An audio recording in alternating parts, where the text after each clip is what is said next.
Muito boa noite a todos. Vamos colocar em pé. Vamos dar início ao nosso culto. Graça e paz a todos os irmãos. Que bom que nós estamos juntos celebrando nessa noite a ceia do Senhor. Também estendo um abraço aos irmãos que estão em casa pela live, tanto no Instagram como pelo Face. Que Deus possa estar abençoando a tua vida e que Deus venha estar sendo exaltado e entronizado nesse lugar. Amém? Que nosso coração esteja totalmente rendido ao Senhor e que possamos ser achados por Ele, adoradores que o adorem em espírito e em verdade. E que nosso coração esteja totalmente entregue, rendido, prostrado diante daquele que merece adoração, louvor, glória e honra, o nosso Senhor Jesus. Está vivo, está nesse lugar e merece a nossa gratidão, nosso louvor. Que Ele seja o centro, o alvo, o objetivo, o propósito de estarmos aqui na Sua presença, porque é na Sua presença que há plenitude de alegria e na Sua destra delícias perpetuamente. O melhor lugar para estarmos é diante do Senhor. Como é bom louvarmos a Deus e exaltarmos ao nosso Salvador, nosso Criador, nosso Redentor. Amém? Que nosso coração esteja bem aberto, atento à palavra que vai ser ministrada, para que sejamos edificados, fortalecidos, animados, levantados, corrigidos, que sejamos ministrados pelo Senhor, que Ele deseja falar aos nossos corações. Amém? Vamos orar então. Senhor, muito obrigado.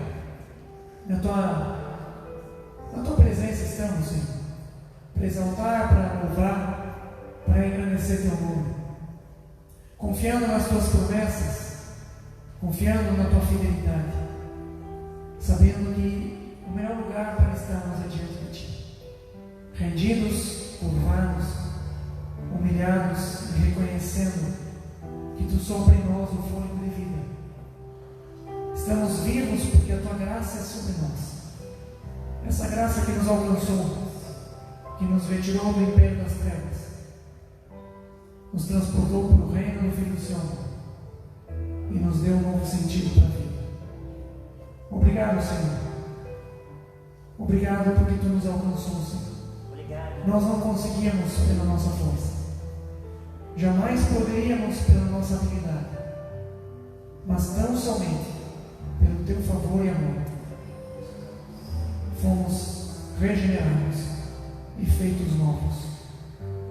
E assim, se alguém está em Cristo, é nova criatura. As coisas velhas já passaram e eis que se fizeram novas. Em Ti somos nova criatura. Muito obrigado, Senhor. Toda honra, glória e louvor a Ti. Amém? Amém, irmãos? Um forte aplauso ao Senhor.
povo especial, resgatado das trevas, com o propósito de anunciar as virtudes daquele que nos chamou das trevas para a sua maravilhosa luz.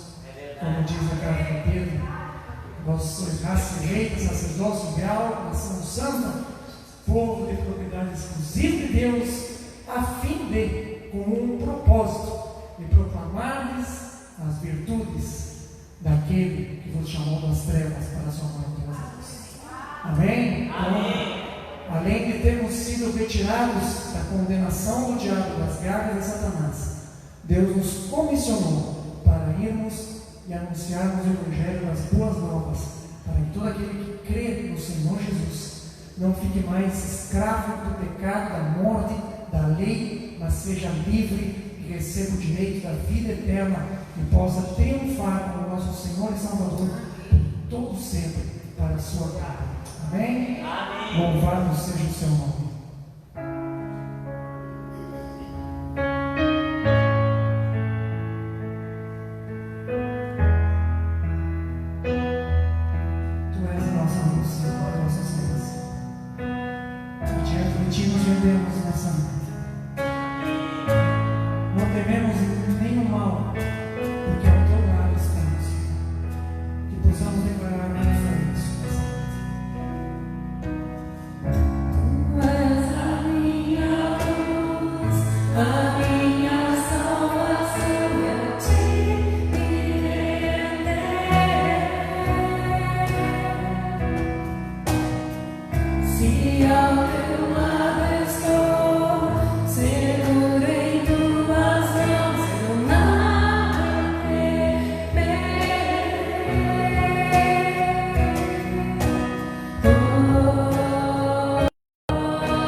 habitaremos para sempre com Ele, glória. A honra do Teu nome, Senhor. Oh, estaremos envenenados junto com o nosso Salvador, glorificando Ele, aprendendo com Ele, servindo. Oh, toda honra a Ti, Senhor. Desejamos a Tua presença, Senhor. Desejamos a Tua vida, Senhor. O Teu fluir nos nossos corações, no nosso meio, Senhor. Mais de Ti, Pai. Mais a Tua presença viva. Mais o Teu Espírito vivo em nossos corações, nos renovando, nos iluminando, nos fortalecendo.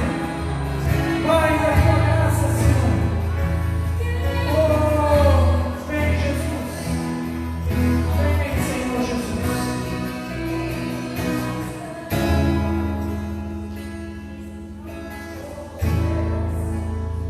Te amamos, Senhor.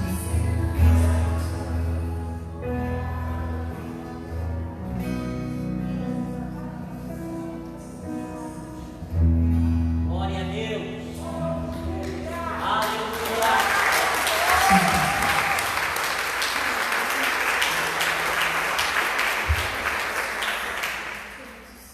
Tu és o centro, Senhor. Amém. Tu és o centro das nossas vidas. Glória a Deus. Jesus é o centro de tudo. Jesus é o centro dos nossos corações. É verdade. Que você possa, essa noite, cantar e declarar, não só cantar, mas acima de cantar, declarar que o centro de tudo é Jesus. Com todo o teu coração, com todo o teu ser, que tu possa expressar isso. Mesmo que talvez tu não saiba muito a melodia ou até mesmo questão habilidades de afinação, Jesus não está interessado com isso. Isso é importante, mas num patamar abaixo. O que é mais importante é o fruto de lábios que confessam o seu nome, aqueles que realmente o exaltam de todo o coração. Buscar-me-eis e me achareis, diz o Senhor, quando me buscardes do nosso coração. Essa é a diferença. A diferença está em como nos portamos diante do Senhor. Não em nossas habilidades, não em nossas aptidões musicais ou intelectuais, ou sociais, ou culturais, ou aprendidas, ou apenas conhecimento bíblico, que é importante. Mas se isso não houver, o nosso coração realmente entregue e rendido, porque a palavra de Deus produz a vida interior, para que possamos expressar isso em verdade, em espírito. E nada adianta sabermos apenas as melodias e as músicas. Podemos estar até cantando, pensando no que vamos comer depois, apenas no automático, como se fôssemos programados. Mas Jesus quer o teu coração. Jesus quer que você expresse com todo o teu ser, na revelação da sua palavra, que é o fundamento da nossa fé, possamos louvá-lo ainda mais, com todo o nosso ser. Aleluia. Tu és o centro, Jesus, o centro de tudo. O centro de tudo é Jesus. O centro de tudo é Jesus. Do princípio até o fim, tu tens sido e sempre serás o Cristo. Cristo, Senhor.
porque não há outro igual ao Senhor, nem semelhante. Senhor, Tu és Deus dos deuses, Senhor dos senhores, Rei da glória. Nós te louvamos, Pai, te rendemos graça. Obrigado, Senhor, por essa noite, obrigado por esse tempo, Senhor, que com todas as dificuldades ter um encontro, Senhor, e podemos no culto te adorar e te bendizer. Obrigado, Senhor, obrigado. Senhor, abençoa-nos aqui nessa noite, em nome de Jesus. Amém. Amém, meus irmãos? Graças a Deus. Pode sentar. Louvado seja o nome do Senhor. Aleluia. Nós vamos de imediato, temos aquele nosso momento especial de oração por aqueles irmãos e irmãs que nesse mês, porventura, estejam completando mais um ano de vida com a graça de Deus. Então, quem aniversaria no mês de novembro? Tem alguma pessoa aqui aniversariando nesse mês? Fica de pé só um pouquinho aí no teu lugar para a gente fazer uma oração pela tua vida. Glória a Deus. Então oremos. Senhor, muito obrigado, abençoa os irmãos, Senhor, as irmãs. Deus, que o Senhor possa estar suprindo a vida de cada um, o Senhor possa estar sustentando cada um, o Senhor possa, Senhor, estar se manifestando na vida de cada um, agindo na vida de cada um. Eu quero te dar graças, Pai, pela vida de cada irmão e irmã, e por mais esse ano que, Senhor, cada um pode estar completando na sua vida. Abençoa, fortalece, capacita, sustenta, Pai, e que todos possam ter longa vida sobre a face da terra. Em nome de Jesus. Amém. Amém? Pode sentar, Deus te abençoe. Ainda não estamos providenciando aquele bombom sempre que a gente dá, porque aquilo lá é um negócio que a gente fica manuseando, então a gente quer evitar essas coisas por hora. Amém? Mas queremos que você seja abençoado nesse ano que você está tendo, um ano difícil para todos nós. Com certeza completar mais um ano é graça de Deus. Amém, meus irmãos? Louvado seja o Senhor. Nós vamos também estarmos orando pelas nossas ofertas e nossos dízimos. Se você trouxe sua oferta ou o seu dízimo, você que está aqui presente, você pode depois colocar na saída, na urna que tem ali na saída do culto, deposita ali a tua contribuição, tem uns envelopes lá, para você fazer isso. Você vai nos ajudar a manter o trabalho da igreja funcionando para a glória de Deus. Amém? E aquelas pessoas que estão nos assistindo pelas redes sociais, você também tem a oportunidade de nos ajudar, ou depositando na agência bancária, ou na lotérica, ou até mesmo fazendo uma transferência bancária para a nossa conta na Caixa Federal, em nome de Espaço Esperança, agência 3063, a conta é 003/639-0 e o CNPJ da agência é 05-406-320/1000 ao contrário, -60. Amém? De tanto falar, eu já decorei. Amém, pessoal? Se você quer nos ajudar, sua contribuição vai ser bem-vinda. Amém? Graças a Deus. Então vamos orar. Senhor, obrigado. Abençoa teus filhos que estão conosco aqui, que nos assistem nesse momento. Todos aqueles que têm ajudado o trabalho da igreja com suas contribuições. Deus, para que possamos continuar fazendo o trabalho, continuar, Senhor, cobrindo as nossas despesas. Deus, que o Senhor tem abençoado, tem nos ajudado, provindo as nossas necessidades. Que isso aconteça com cada um também, porque acima de tudo, o nosso provedor é o Senhor. Acima de tudo, aquele que nos sustenta e nos mantém de pé é o Senhor. Então nós confiamos em Ti, Pai, e no meio das dificuldades pelas quais enfrentamos, tempos difíceis. Senhor, o Senhor haverá de nos sustentar, o Senhor haverá de nos manter de pé. Nós, Senhor, cremos nisso, na tua provisão, e, Senhor, te agradecemos. Amém. Amém, meus irmãos? Graças a Deus, né? Aqueles irmãos que querem nos ajudar também com a nossa oferta missionária, nós sempre pedimos ajuda de pelo menos R$5 para o trabalho de missões da igreja. Tem um envelopezinho dourado lá atrás, você pode pegar, colocar lá a sua contribuição e vai ser destinado para o trabalho missionário da igreja. Amém? Eu queria só mostrar para vocês, eu acho que não precisa desligar as luzes, acho que dá para ver ali, né?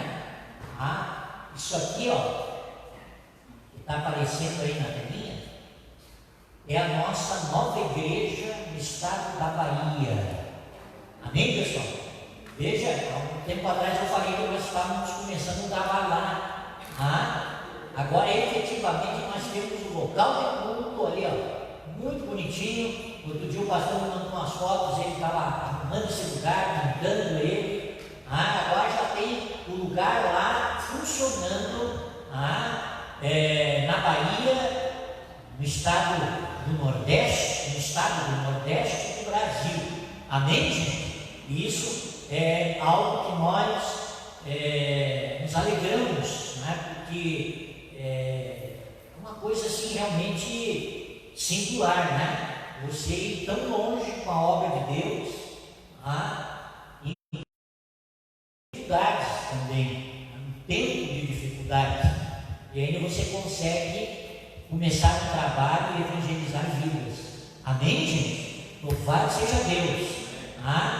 E gostaria inclusive de pedir orações, porque nós estamos na iminência, e acredito que não vai demorar muito, já estamos em tratativas para isso, de começarmos uma igreja logo no interior do estado de São Paulo. Então isso é uma coisa maravilhosa também, isso é um sonho meu. Eu sempre quis começar uma igreja no estado de São Paulo. Já fizemos algumas tentativas e as coisas não fluíram, mas acredito que essa vez, por intervenção divina, porque realmente é uma coisa sobrenatural, a gente conheceu um pastor lá da região e estamos conversando muito com ele, uma pessoa bem querida, e as coisas estão se encaminhando para que a gente comece um trabalho lá. Ele está bem disposto para iniciar um trabalho nosso lá na região onde ele mora, e acredito que vai dar tudo certo para a glória de Deus. Amém, meus irmãos?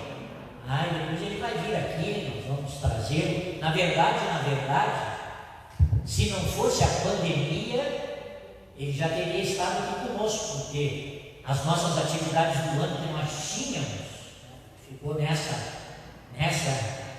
condição, tínhamos organizado os retiros, as celebrações que nós iríamos estar fazendo aqui durante o ano, que por causa da pandemia tivemos que suspender. Ele já estaria aqui, porque era meu plano trazê-lo. É uma pessoa muito abençoada. Eu vi algumas mensagens dele, um homem de Deus, um servo de Deus. Foi pastor durante 10 anos da Igreja Presbiteriana do Brasil. Mas é um homem renovado pelo Espírito Santo. Então, nós vamos começar um trabalho em São Paulo, com a graça de Deus. Olha por isso. Amém? Ora por isso, para que Deus abra as portas, para que a gente consiga, foi esse projeto da Bahia, chegar aí, a gente ver um local com pessoas cultuando a Deus aqui da igreja. Amém, pessoal? Graças a Deus por isso.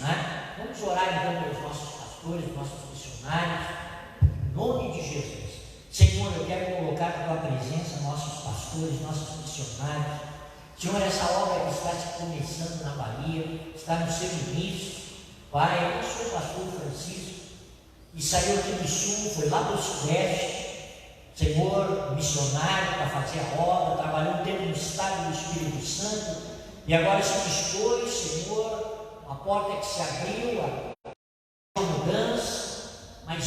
sua vida para outro estado do Brasil, a Bahia, e começar um trabalho lá, Senhor, de evangelização, Senhor, para que vidas possam conhecer o Senhor lá naquele lugar onde ele foi trabalhar. Abençoa a vida dele, supra as suas necessidades, abre as portas para que ele possa vidas ali, em nome de Jesus, Senhor.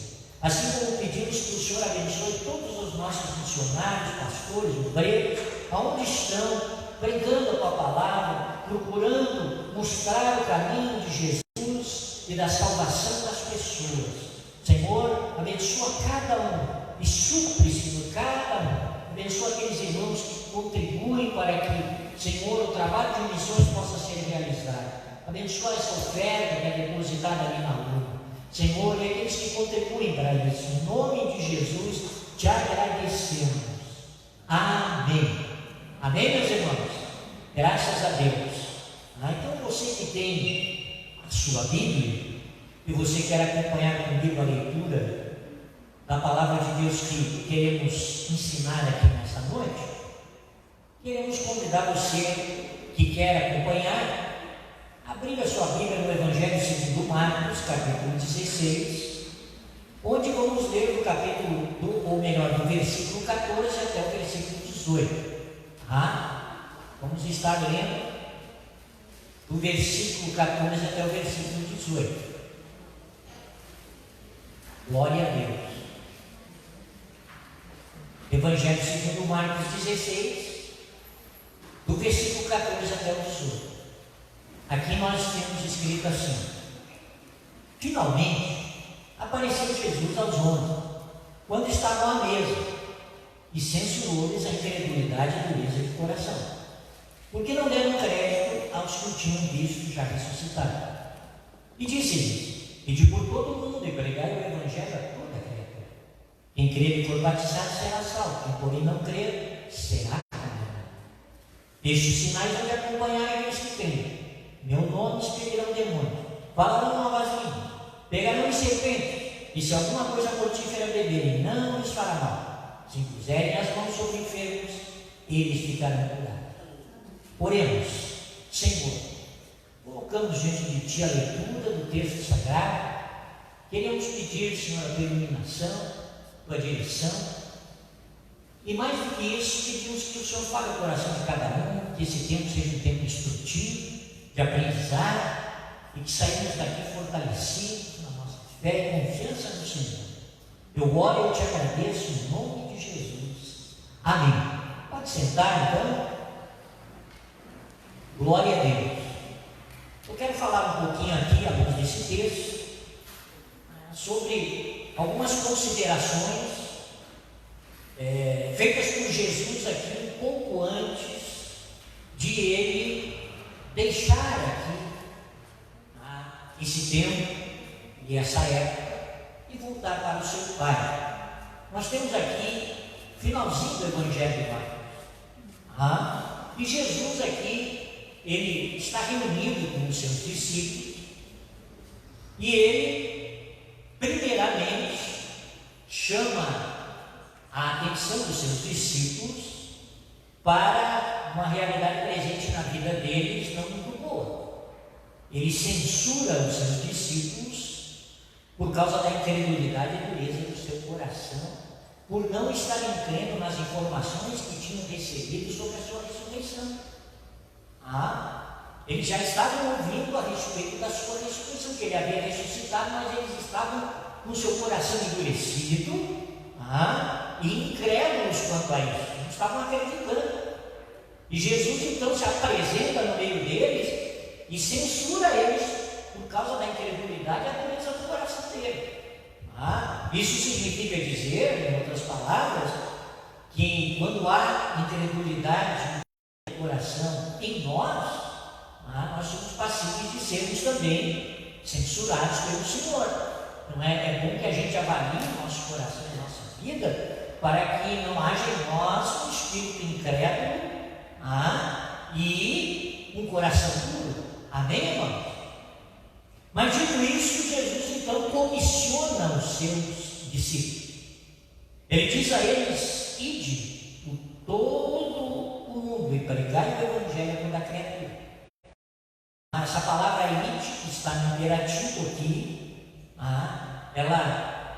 seria melhor traduzida do original por indo, ato contínuo. Ato contínuo, indo, ato contínuo. Vão por todo mundo, preguem o Evangelho a toda criatura. Quem crer e for batizado será salvo, quem porém não crer será condenado. Estes sinais hão de acompanhar aqueles que creem. Em meu nome expelirão demônios, falarão novas línguas, pegarão em serpentes, e se alguma coisa mortífera beberem não lhes fará mal. Se impuserem as mãos sobre os enfermos, eles ficarão curados. É um texto bíblico bastante interessante e que tem muito ensino para a nossa vida. E eu quero aqui separá-lo em 3 partes para o nosso aprendizado. O comissionamento de Jesus aos seus discípulos. Primeiramente, Jesus diz para eles que eles deveriam ir pregar o Evangelho. Veja bem, a pregação do Evangelho. O que era para eles estarem fazendo e indo por toda parte era pregar o Evangelho.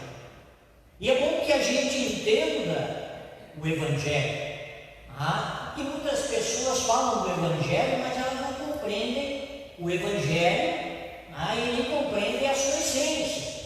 Eu não quero aqui passar aqui um compêndio, ou fazer aqui um compêndio teológico sobre o que é o Evangelho, mas de maneira simples, eu quero explicar aqui que o Evangelho consiste numa boa notícia, numa boa nova, porque é isso que significa a palavra.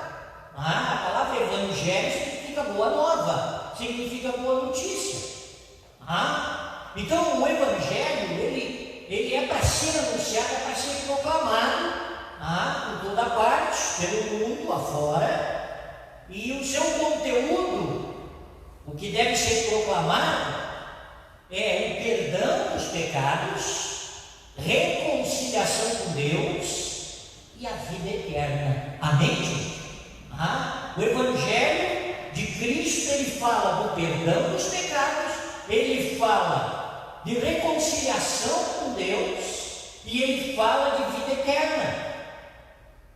E a base para essa mensagem, ela está concentrada na morte e na ressurreição de Cristo.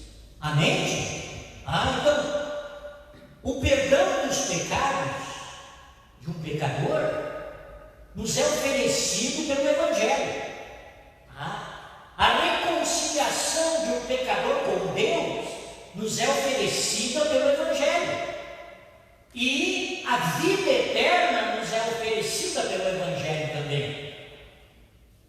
E o fundamento para essa oferta, a base para essa oferta é a obra redentora de Cristo. Amém? A obra redentora de Cristo, que está fundamentada na sua morte e na sua ressurreição. A morte de Cristo, ela foi uma morte substitutiva e expiatória ao mesmo tempo. Cristo, ele substitui o pecador.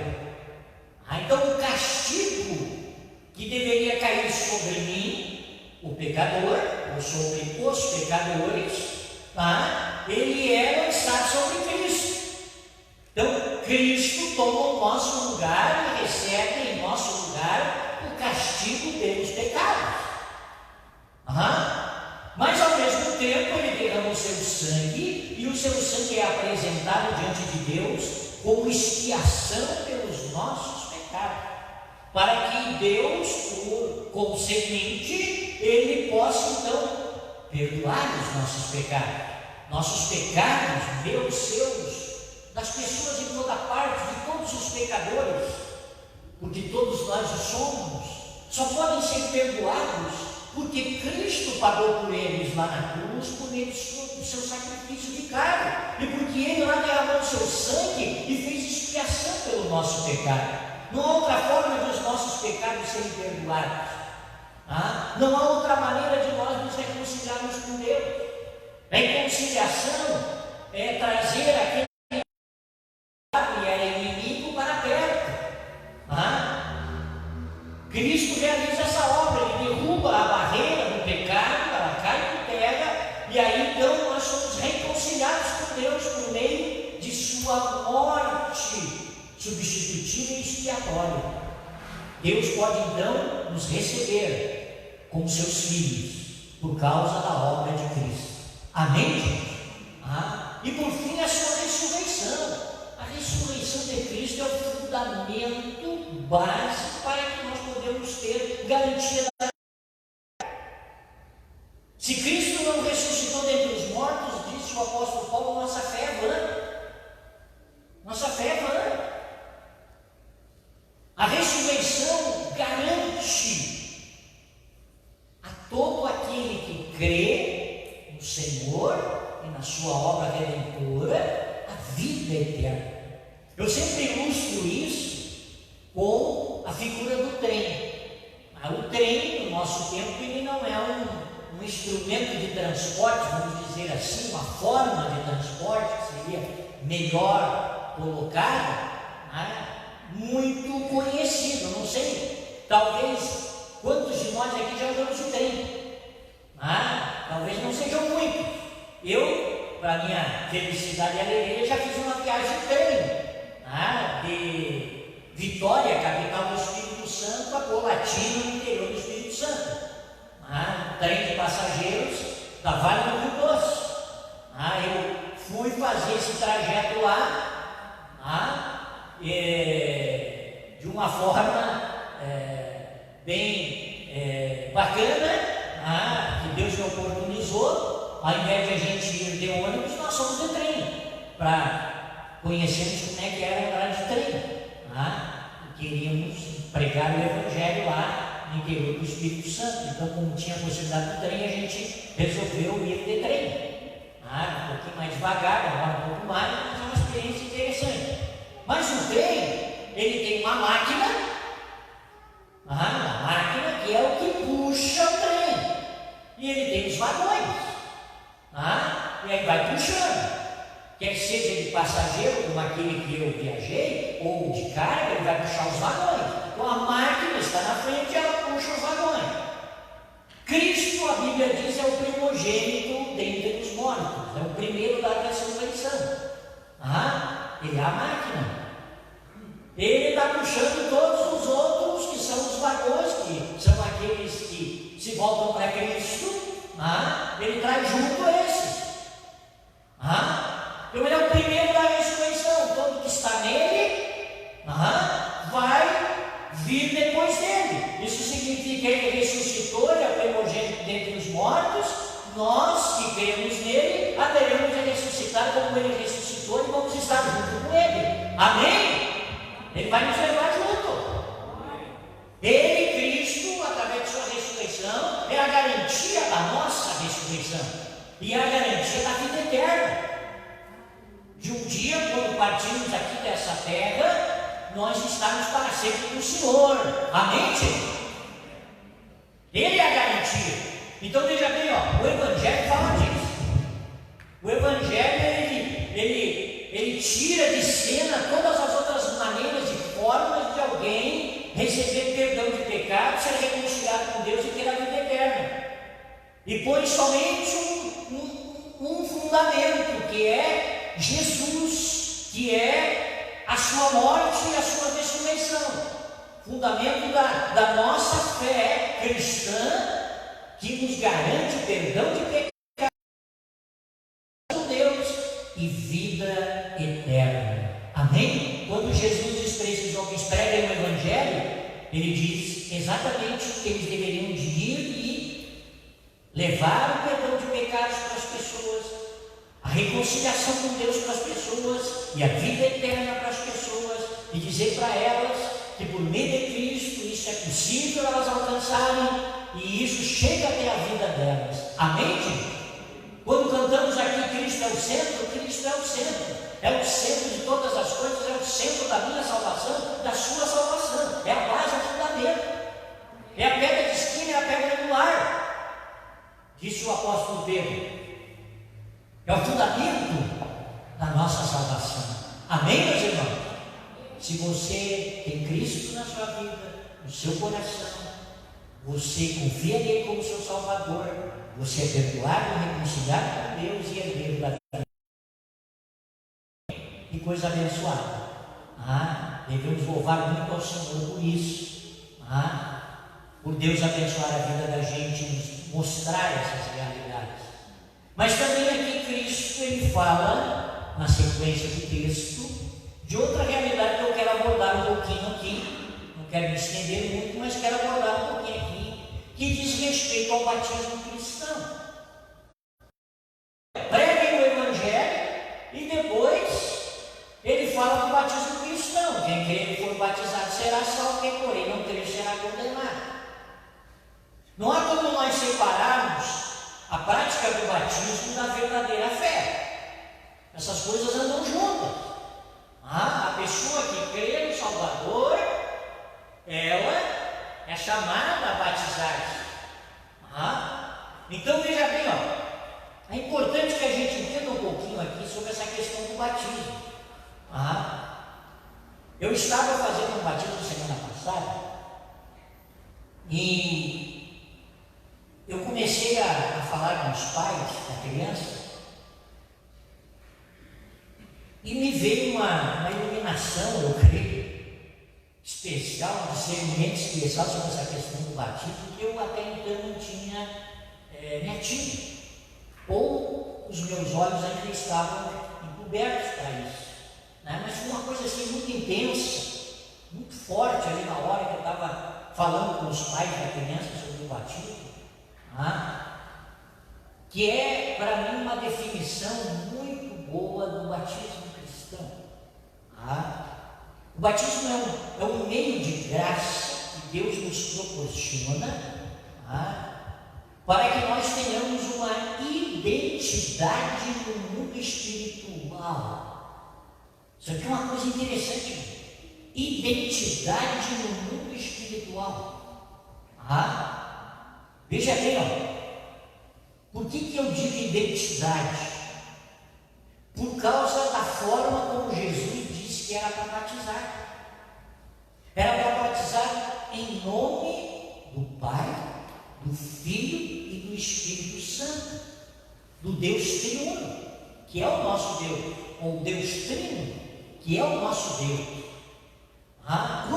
Quando Jesus ele diz batizem em nome do Pai, em nome do Filho, em nome do Espírito Santo, ele está dizendo para nós que o batismo é uma forma de identificação da nossa vida no reino espiritual, de uma identidade espiritual em Deus, no Deus trino que nós passamos a receber. É uma graça de Deus, é um favor divino. Isso. Amém, meus irmãos? É uma coisa interessante. Veja aqui, quando uma pessoa ouve de Cristo, ela aceita a proposta do Evangelho, ela crê na proposta do Evangelho, mas ela não dá o passo seguinte do batismo.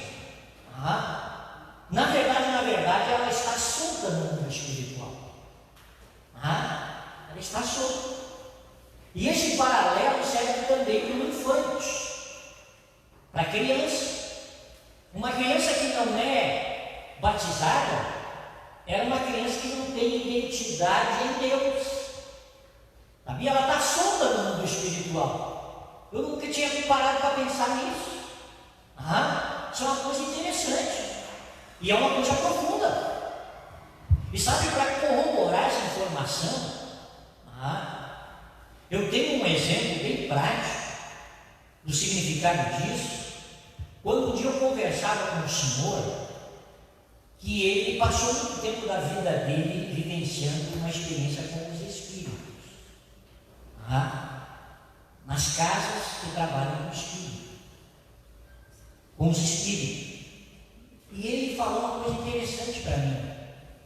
Ele disse que lá naquele lugar, os adeptos batizaram as suas crianças. E no momento que aquela criança era batizada lá naquele lugar, ela recebeu uma identidade. Uma identidade que era a presença de uma entidade que era invocada lá no batismo. E isso é a realidade do reino espiritual. Entendeu? É importante que a gente entenda isso. A partir daquele momento, a entidade pela qual aquela criança era levada ali, aquela cerimônia, passava a fazer parte da vida dela. E iria com ela até o fim da vida, se ela não abrisse mão dessa realidade. Se ela não se voltasse para Cristo, na trajetória da sua vida, não fosse alcançada pelo Evangelho. Então preste atenção, ó, isso é uma realidade da natureza espiritual. Quanto mais uma criança trazida à presença de Deus e trazida ao batismo, e tendo uma identificação em Deus, com o Deus triuno, não será eficaz para a vida daquela criança, a fim de acompanhá-la para o resto da sua vida. Na verdade, o reino espiritual do lado de cá, ele não cria nada, ele só copia. Então, se funciona o reino espiritual do lado de cá, tem que ter um fundamento do lado de lá. Isso é importante que a gente entenda. E o fundamento é esse: identificar a criança. A criança é identificada no reino espiritual, no mundo espiritual, ou Deus Trino. Se ela não tem essa identificação, ela está solta no reino espiritual. É importante que a gente entenda uma coisa dessas, porque isso dá sustentação para aquilo que a gente faz. Amém? E para o que a gente tem. Mas veja bem, eu quero só levantar aqui mais uma argumentação e aí passar para frente. Duas considerações que eu quero fazer aqui sobre uma questão que é normalmente levantada pelas pessoas que são contrárias ao batismo do infante. O infante é uma criança, importa o tamanho. Na maioria das vezes as pessoas sempre levantam esse questionamento: mas uma criança pequenininha, ela pode crer? Ela pode crer? Ela é capaz de crer? Muitas pessoas, muitos pregadores, eles afirmam que não. E talvez você já tenha ouvido isso, que uma criança pequenininha não pode crer. Mas veja bem, pensa comigo. Eu quero que você pense, só que você pense. Primeira questão, em resposta a isso: a fé que salva, ela vem do homem ou ela é dada por Deus? Quem que nos dá a fé para crermos? De onde vem a fé para crermos? Segundo o apóstolo Paulo, em Efésios capítulo 2, ele diz lá: pela graça sois salvos, mediante a fé. Isto não vem de vós, é dom de Deus. Tanto a graça quanto a fé são dons de Deus. Amém, gente? É Deus quem dá a fé que salva. Agora, uma criança pode crer? Se Deus der a fé para ela pode. Se é Deus quem dá. Você não creu por você. Foi Deus quem te deu a fé para crer.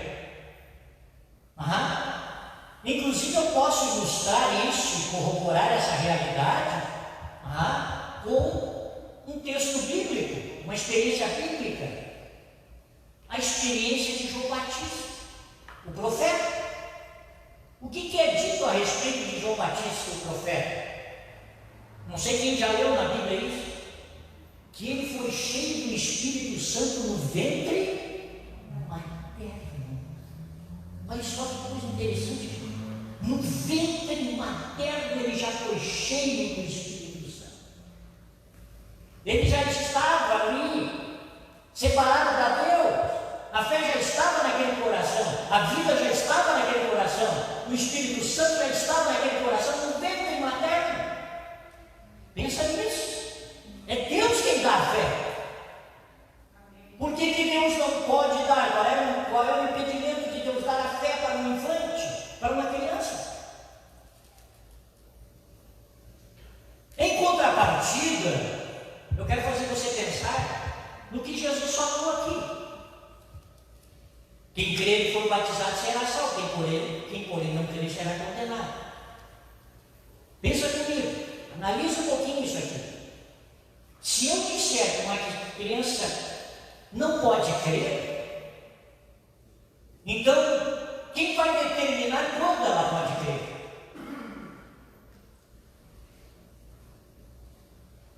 Não há nada no Novo Testamento da Bíblia, que é a nossa base para batismo, que diga qual é o tempo que a criatura vai crer. Onde é que está escrito na Bíblia que é aos 12 anos que alguém pode crer? Quem é que está definindo isso?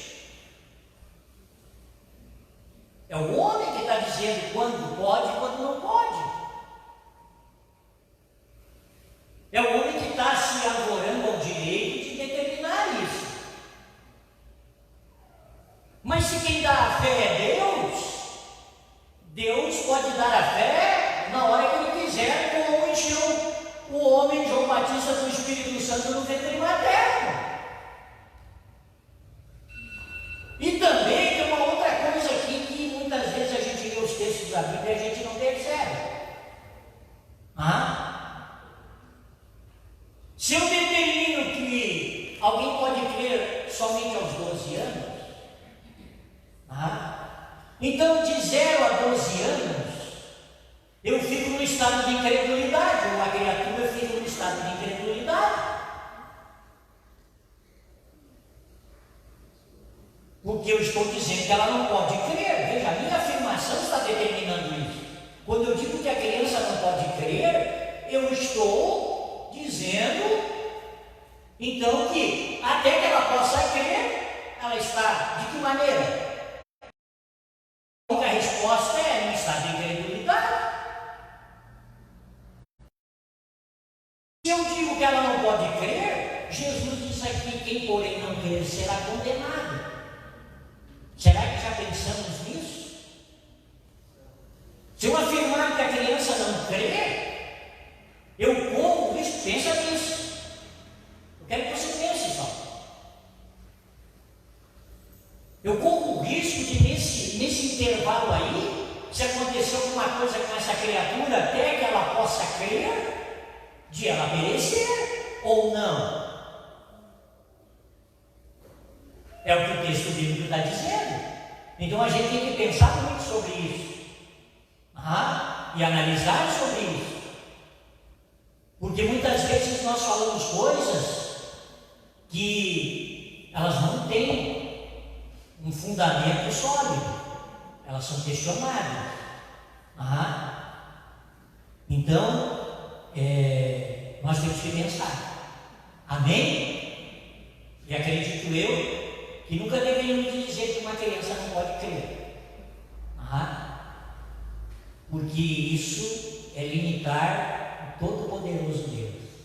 Amém? É querer fazer com que Deus seja um Deus que não pode fazer todas as coisas. Algumas coisas Ele não fará. É muito importante que a gente entenda isso. E por fim eu quero abordar um pouquinho aqui sobre os sinais.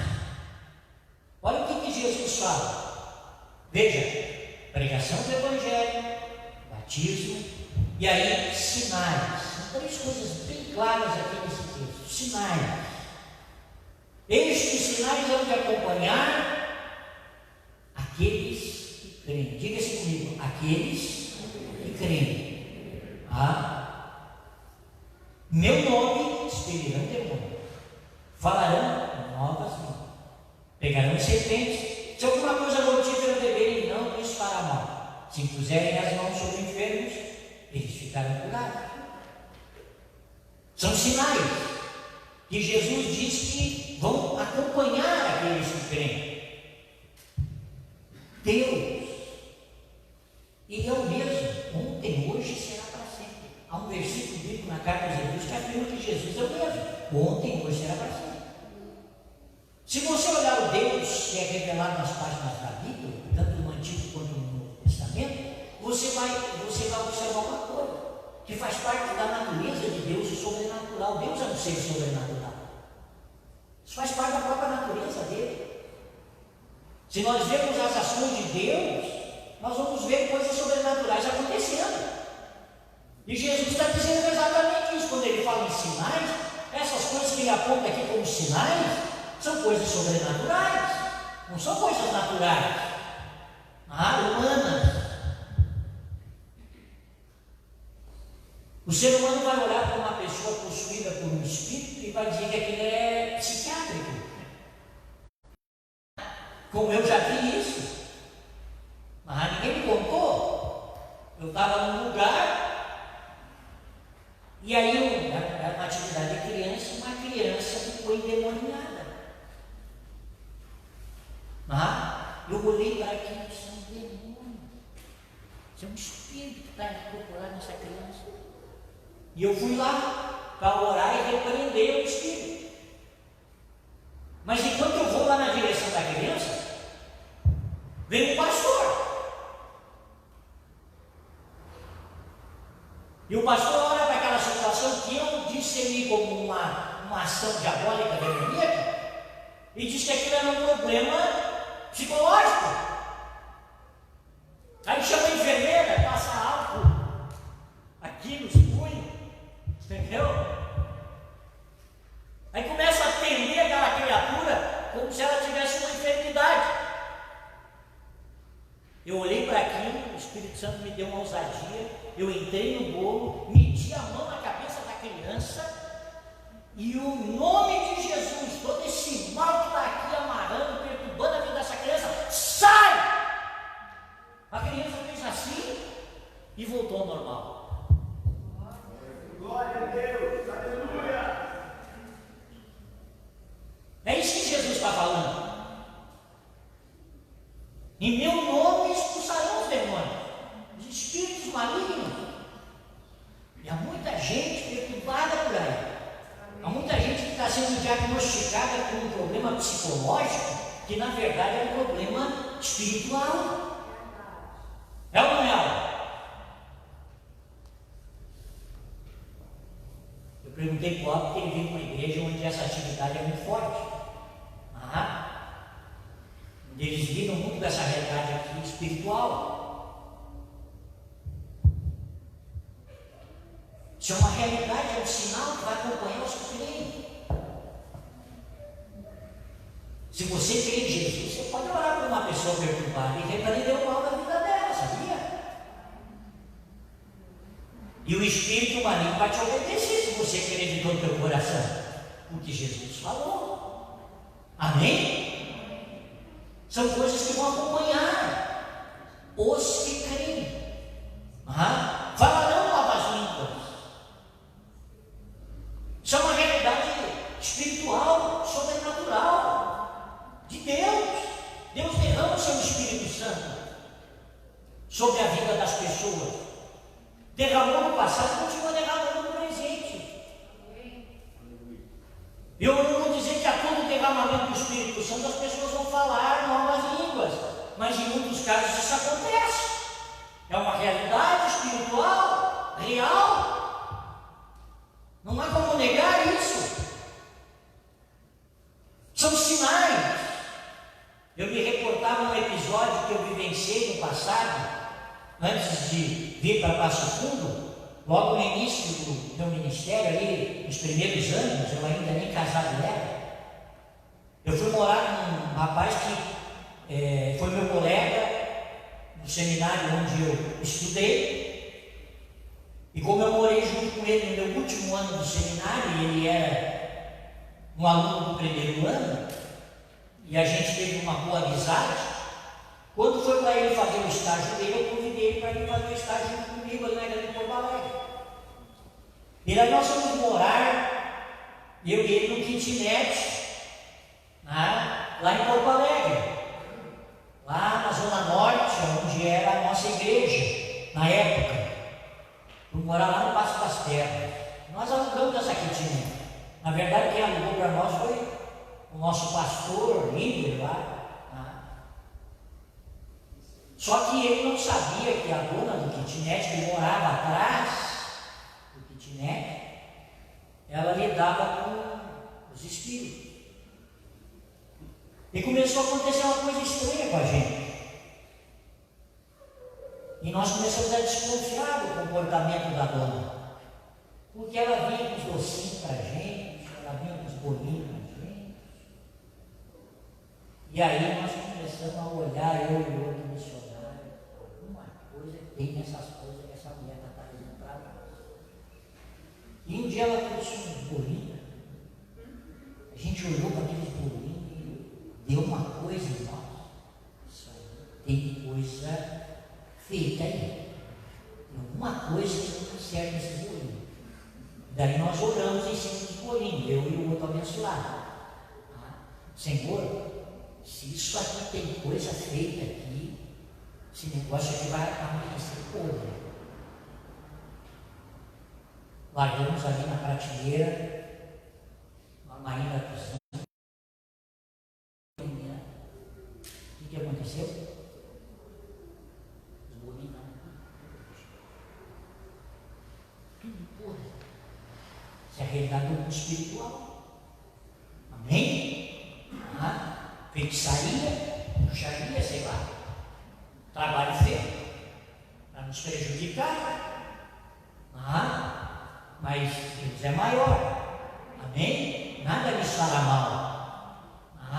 Deus mostra e não deixa acontecer. Nos livra de coisa envenenada, nos livra de coisa mortífera. Amém, pessoal? Isso é uma realidade. Jesus prometeu e acontece. Para a glória de Deus. Amém? Mas veja bem, há quem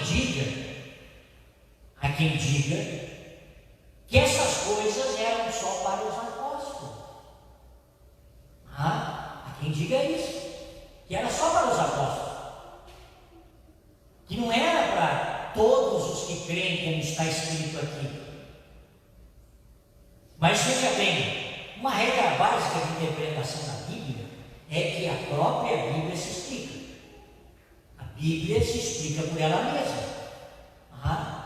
Então é muito fácil de a gente perceber isso aqui. Que isso aqui não é só para o tempo dos apóstolos, isso aqui é para todos os que creem. Amém, pessoal? É muito fácil, é só olhar nas páginas da Bíblia que a gente vai ver. Eu vou citar só alguns exemplos aqui, para eu não me estender demais. Mas veja aqui, quando no Pentecostes, ali no capítulo 1 de Atos, no capítulo 2 de Atos, a gente vê esses relatos, o Espírito Santo ele foi derramado de uma maneira especial, e quando foi derramado, houve uma manifestação ali, sobrenatural, desceram sobre as pessoas como línguas de fogo, é assim que está escrito no livro de Atos, e isso é sobrenatural, é sinal, como Jesus falou. Quantas pessoas estavam reunidas no cenário? Alguém sabe? Já viu na Bíblia? Quantas pessoas estavam lá? Só os apóstolos? Quem que sabe? Alguém que lê a Bíblia? Tinha 120 pessoas lá. 120 pessoas lá. Estavam lá os apóstolos, estavam lá a mãe de Jesus, algumas mulheres, do texto da Bíblia, estavam lá os irmãos de Jesus. No total eram 120. Está escrito aqui no livro de Atos, no primeiro capítulo. Então dizer que era só para os apóstolos, como é que esses 120 estavam recebendo coisa sobrenatural, sinal sobre a vida deles? E depois, quando Pedro resolve tomar a palavra, em função de que as pessoas que estavam vendo as línguas de fogo caírem sobre aquela gente, eles falando línguas desconhecidas, dadas pelo Espírito Santo, porque aquilo foi uma obra do Espírito Santo, porque eram pessoas de diferentes lugares que estavam ali, e aqueles homens estavam recebendo do céu algo que estava fazendo com que eles falassem a língua de todos aqueles povos que estavam ali na festa do Pentecostes, sem nunca ter aprendido a língua de nenhum deles. Era sobrenatural aquilo que estava acontecendo, era um sinal, como Jesus disse que ia acontecer, falaram novas línguas. Então o que acontece? Pedro, alguns daqueles que estavam vendo aquelas coisas acontecerem, eles estavam atônitos, e outros, por sua vez, estavam zombando, achando que aquelas pessoas estavam embriagadas. Então Pedro tomou a palavra e começou a falar para eles a respeito do que estava acontecendo. E numa certa altura, o que ele diz? Isso que está acontecendo aqui é para vocês, para os filhos de vocês e para todos quantos o Senhor chamar. Olha só, é para vocês que estão aqui, é para todos os filhos de vocês e para quantos o Senhor chamar. E não dá para dizer, à luz do texto, que aquilo ali se referia especificamente ao derramamento do Espírito Santo, porque aí nós vamos fazer a Bíblia falar o que a gente quer que ela fale. Porque ao que Pedro estava se referindo era o acontecimento em si, o que estava acontecendo lá, tudo, o pacote inteiro, derramamento do Espírito e as línguas de fogo descendo sobre aquelas pessoas. Não era separado uma coisa da outra, era uma coisa só. E isso que está acontecendo aqui. O que estava acontecendo ali? O Espírito Santo caindo e as línguas de fogo se manifestando na vida do povo. Era isso que estava acontecendo. E aí ele diz: é para vocês, é para os filhos de vocês e para todos quantos o Senhor chamar. Isso significa que nós podemos provar disso também na nossa vida. Amém, pessoal? Nós podemos experimentar isso também na nossa vida. Deus derrama o seu Espírito e pessoas, elas falam em línguas. Amém? Muitos aqui já tiveram essa experiência. Agora veja bem, nós temos também o testemunho de Estevão, capítulo 6 do livro de Atos. Nós temos o testemunho de Filipe, o evangelista. Estevão fazia prodígios e sinais, diz Atos 6. Não era apóstolo, era um diácono da igreja. Filipe, evangelista, não era apóstolo. Havia um Filipe apóstolo, mas esse era o Filipe evangelista, também diácono, fazendo sinais, e fazia tanto sinal que o mágico Simão foi querer conversar com ele e pedir para ele dar um pouco disso que tu tem. Agora, Ananias, capítulo 9 de Atos, já longe de Jerusalém, na Síria, em Damasco, um discípulo de Damasco. Quem que aparece para Ananias? O Senhor numa visão. Olha, visão sobrenatural. Um discípulo de Damasco parece uma visão sobrenatural para Ananias. E diz para Ananias: vai lá em tal lugar, na rua, dá o endereço, lá você vai encontrar um homem chamado Saulo, você vai lá impor as mãos sobre ele para que ele recupere a vista. Ananias foi lá no endereço, encontrou Saulo lá, impôs as mãos sobre ele e Saulo voltou a bater. Imposição de mãos. Amém, pessoal? Jesus disse: imporão as mãos sobre os enfermos e eles ficaram curados. E como se não bastasse isso, para nós concluirmos que poderíamos ir adiante, nós temos a experiência registrada na carta aos Coríntios. Na primeira carta aos Coríntios, Paulo trata do assunto dos dons espirituais com os coríntios. Agora presta atenção. Antes disso, tem uma outra coisa aqui que eu estava esquecendo, que é muito singular. Antes dos Coríntios. É a experiência de Pedro na casa de Cornélio. Isso não pode passar batido. A experiência de Pedro na casa de Cornélio. Por que não pode passar batido? Porque Pedro, na concepção dos judeus, achava que o Espírito Santo tinha sido derramado só para os judeus.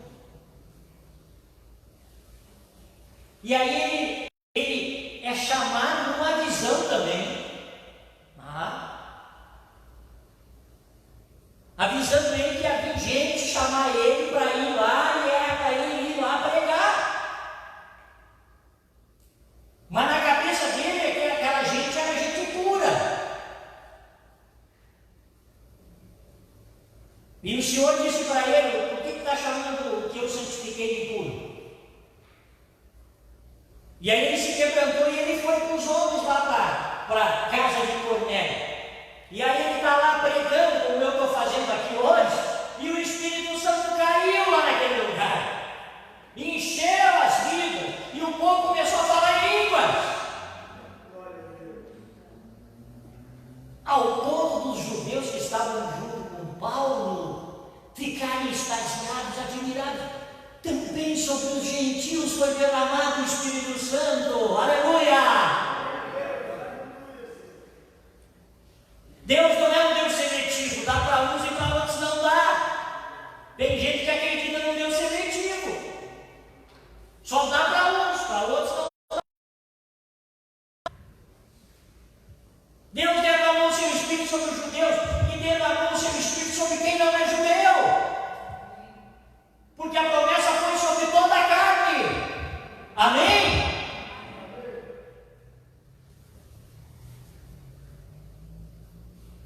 Produziu admiração dos judeus. Mas a carta de Paulo aos Coríntios, ela tem uma peculiaridade. Quantos anos depois essa carta foi escrita?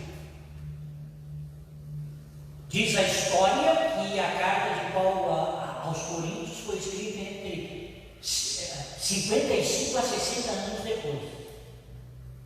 Mas daí, meus irmãos, já no outro continente. Já era outro continente. Corinto já era no outro continente. Longe, após 55 a 60 anos. E o que acontecia nessa igreja? Lá os dons do Espírito Santo se manifestavam.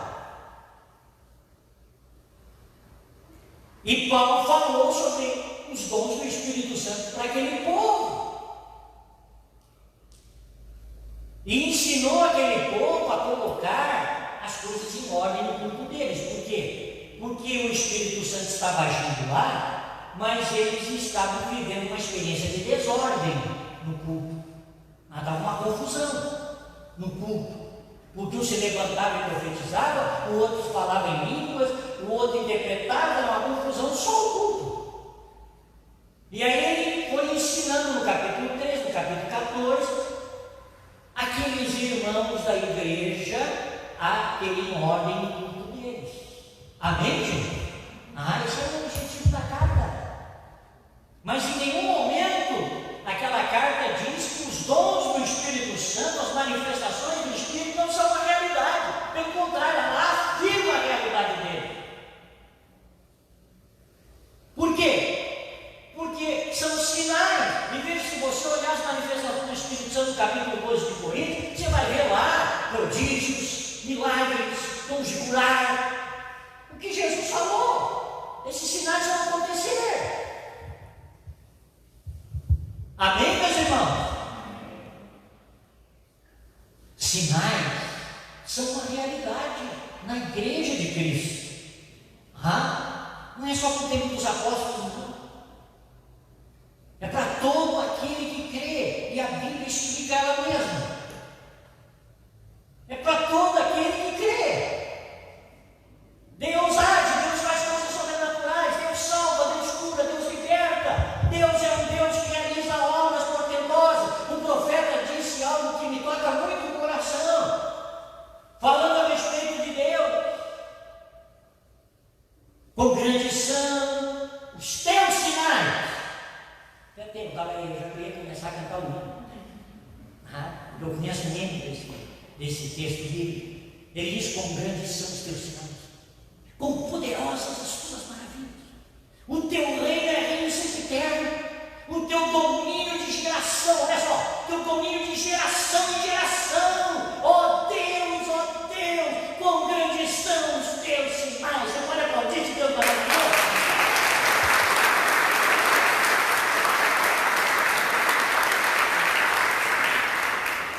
E para nós termos um testemunho vivo do que é sinal, eu vou chamar aqui o irmão Natal. Faz favor, Natal.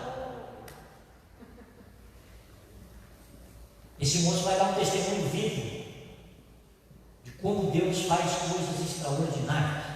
Amém? Quando a gente ora, e quando a gente clama, quando Deus quer, ninguém pede.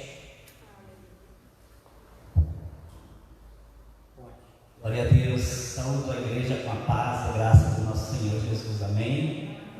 O desejo do meu coração é de abraçar, dar um abraço em cada um de vocês que estão aqui, que estão em casa também, mas como não podemos fazê-lo, né? Sintam-se abraçados e podem contar com a minha oração, com a oração da minha família, pela vida de vocês, como um sinal de gratidão, pelo amor, pelo cuidado, pela minha vida, pela minha casa e especialmente pela vida da minha filha Manuela. Amém? Glórias a Deus. Vou relatar rapidamente aqui, para aqueles que não sabem, o que se passou com a Manuela. No mês de maio, no final do mês de maio, ela foi internada com graves, com fortes dores no abdômen. Passou por um procedimento para tentar amenizar aquele problema. Não resolveu. E passou por uma cirurgia 2 dias depois, uma colostomia. Essa enfermidade foi no intestino dela, no intestino, para quem sabe, para quem conhece, ou quem já ouviu essa história. E o estado dela só se agravou. O estado dela foi grave, gravíssimo durante vários dias. Ela chegou a ser entubada, porque os sinais vitais dela estavam bem comprometidos. Ela foi desde o início que entrou naquela CTI, a paciente mais grave da CTI. Aí foi feito um procedimento de colostomia, como eu falei, e o estado dela só se agravava. Os médicos não garantiam nada. A cada dia era um desafio. Não sabíamos, eles não sabiam se ela amanhecia. Esse era o estado da nossa filha. Uma equipe médica muito boa, a melhor equipe da cidade, eu creio, do Hospital São Vicente. Ela foi muito bem atendida, muito bem cuidada, mas o estado dela realmente era muito preocupante. Muito preocupante. No segundo dia que ela estava internada, aí a minha esposa passa uma mensagem para a irmã Claudete pedindo oração, pedindo socorro, que realmente era desesperador, né? Desesperador. A igreja se levantou em oração. Pastor Vladimir, Claudete fizeram, né, esse trabalho de convocar a igreja para oração.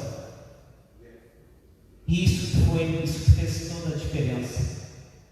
Isso fez toda a diferença para o quadro dela começar a mudar. Ela ainda passou por mais uma cirurgia, que não estava prevista, mas como uma direção de Deus, eu creio. O médico resolve operar de novo. E aí ele achou realmente uma boa parte do intestino dela necrosado, que podia perfurar, romper a qualquer momento. Então a infecção muito forte, que estava comprometendo vários órgãos vitais dela, estava ali. O foco estava ali, no intestino necrosado, porque ela ficou vários dias com o intestino muito estendido e prejudicou, né, outros órgãos também.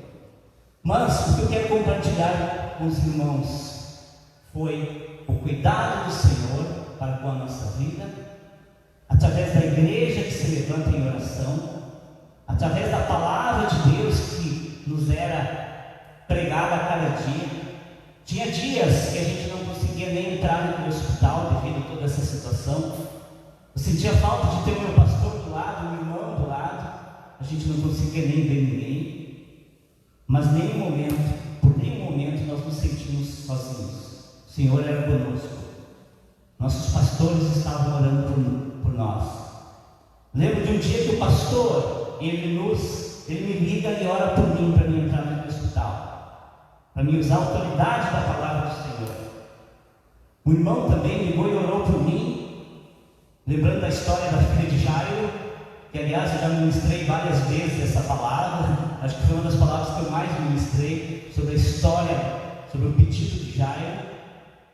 Eu que incentivei, que encorajei muitas pessoas com aquela palavra conhecida, não temas, crê somente.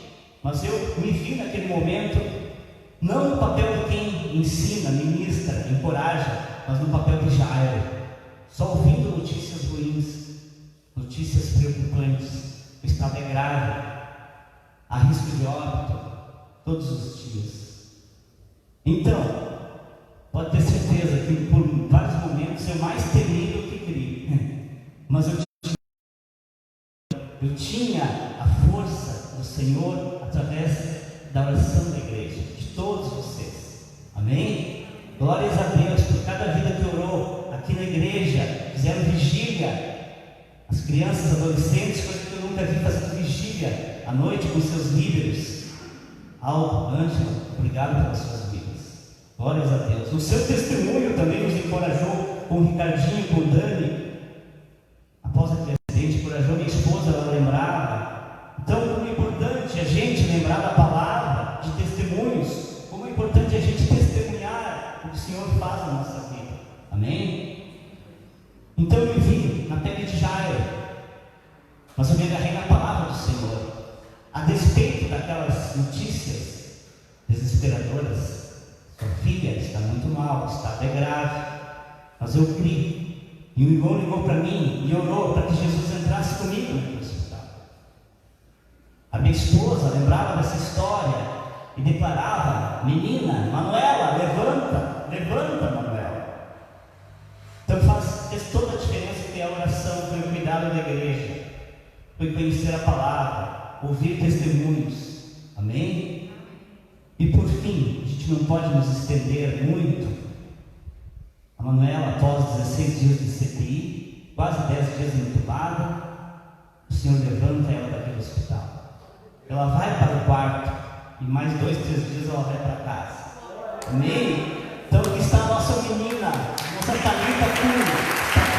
Eu peço que ela venha aqui na frente da mão dela, para que veja que ela está bem.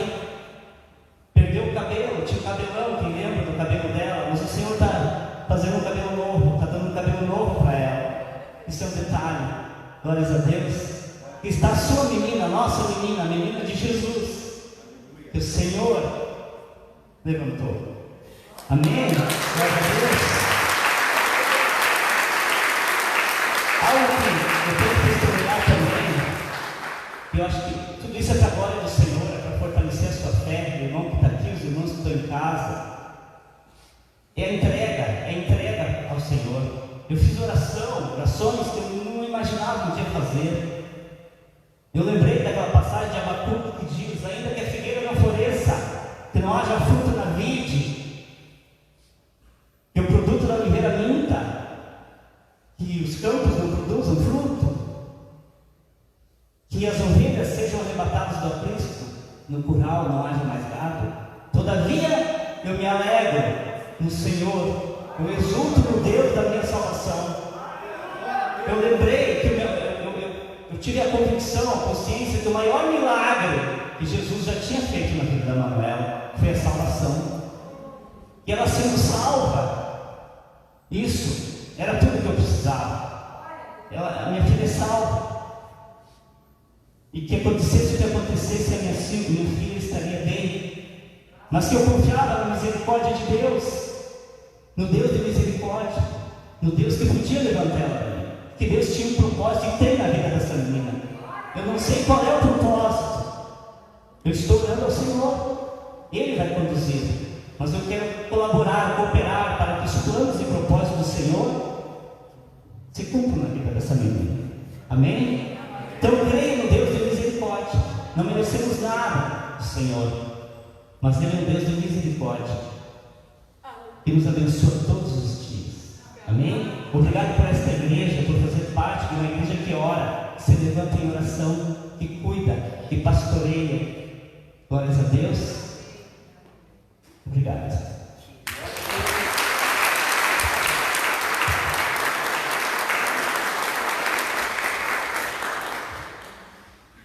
Amém. Eu me lembro muito claramente que na noite do Natal mandar uma mensagem para mim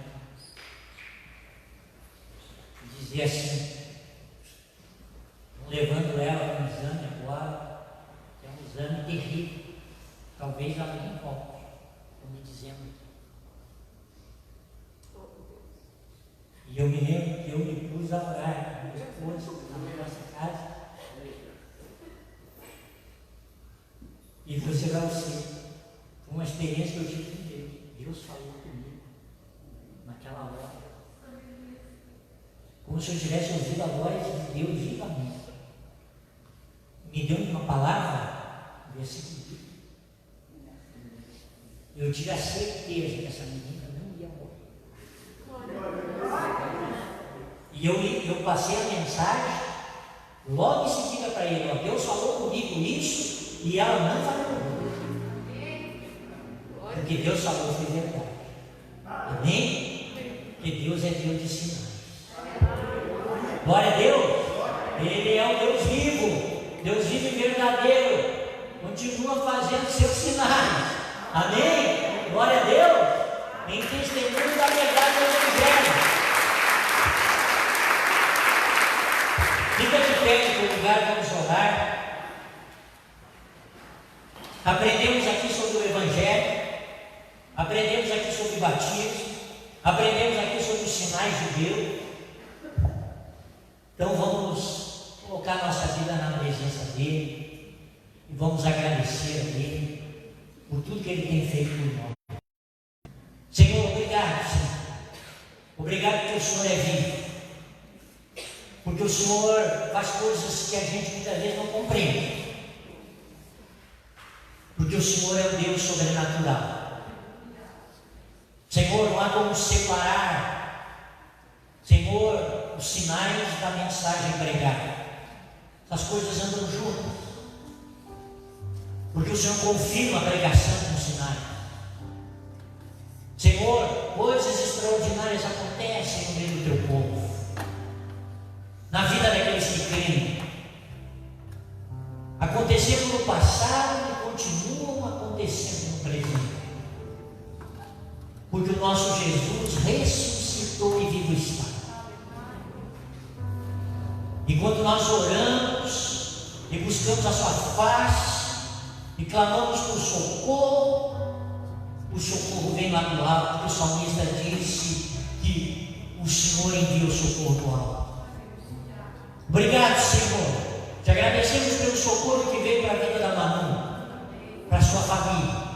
Te agradecemos pelo socorro que veio para a vida de tantos outros, Senhor, que já vivenciaram experiências extraordinárias contigo. Obrigado, Senhor. Nós te louvamos, Pai. Queremos dar toda a liberdade ao teu Espírito de agir aqui nessa igreja. Queremos dar toda a liberdade ao teu Espírito de se mover aqui nessa igreja, de tocar os corações das pessoas aqui nessa igreja, de, Senhor, levar ao Senhor a vivenciar uma experiência maior do teu Espírito, a provar os dons espirituais que, Senhor, são uma realidade. Queremos deixar o Senhor agir aqui nesse lugar.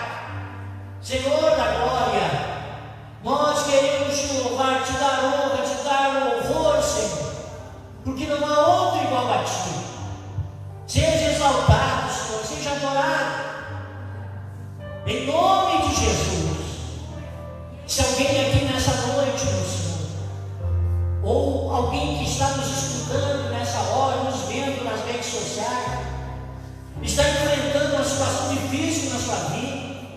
está passando por um problema grande na sua vida, Senhor, invocamos o nome de Jesus. Invocamos o nome de Jesus. Ele disse meu nome. Invocamos esse nome para estar agindo sobre essa vida, agindo nessa circunstância dessa vida, se movendo nessa vida, operando seus sinais nessa vida. Oh Senhor, te manifesta com o teu poder. Deus, age com o teu poder na vida daqueles que estão necessitando. Pai, muito obrigado por tudo, Senhor. Oh Deus, colocamos nossas vidas na tua presença, Senhor. Te damos toda a honra, toda a glória e todo o louvor, Senhor, por tudo que o Senhor realizar. Muito obrigado, Deus. Amém. Amém. Amém, meus irmãos. Deus é um Deus de sinais. Diga assim comigo: Deus é um Deus de sinais. Glória a Deus. Aleluia. Louvado seja o nome do Senhor. Amém? Senta um pouquinho. Nós vamos agora celebrar a ceia do Senhor. Hoje é o nosso culto de ceia. Você pega o seu cálice, o seu pedaço de pão. Enquanto os irmãos estão passando, eles já se aceleraram aí, lá na minha frente.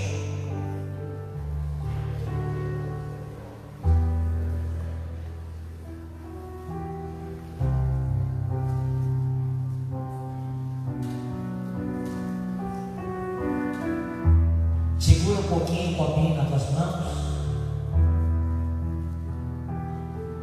Eu quero convidar aqueles que estão em casa também, que por algum problema não podem estar aqui, querem participar da ceia, também providenciem os elementos aí junto, na sua casa. Possamos celebrar a ceia do Senhor conjuntamente. Glória a Deus.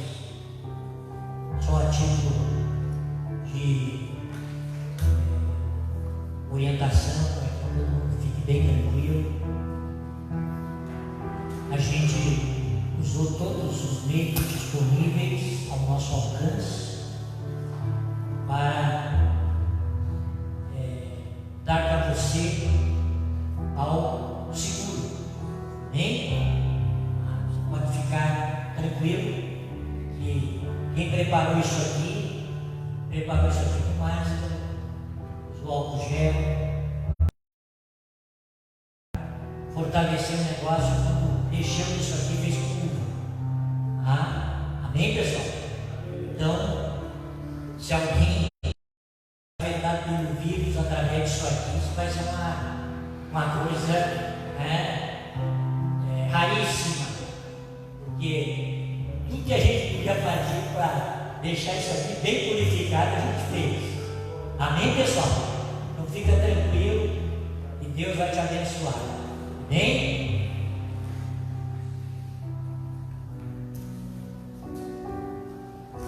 Glória a Deus. Então, segundo Mateus 26, as palavras da instituição: